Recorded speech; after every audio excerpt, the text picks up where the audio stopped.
Safety first.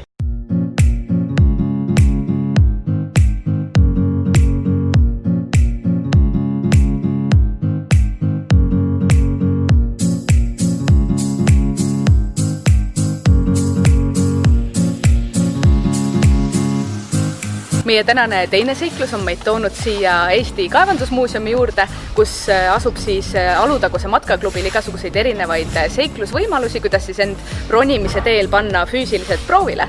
Näiteks nagu te näete, siis seal tagaplaanil juba Eliise ronib, ta on juba päris kõrgel, võiks öelda peaaegu poole tee peal. Ja me näitamegi ette teile kõik need huvitavad võimalused, kuidas siis siin ronida saab.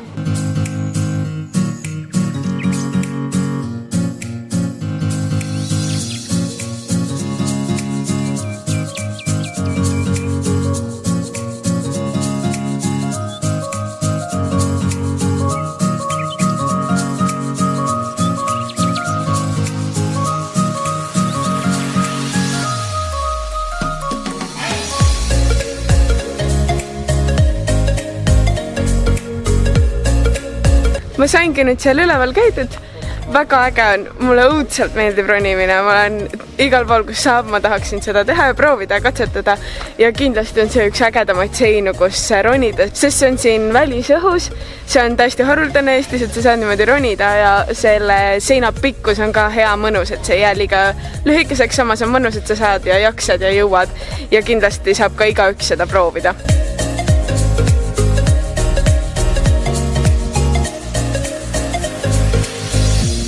Ma olen nüüd siin poole peal selle lepellinguga, et kuskil umbes 12 meetri kõrgusel peaksin praegu olema, et kokku on see 27 meetrit niimoodi, et lähedki trepist üles ja siis ülevalt hakkad köiega niimoodi alla laskuma.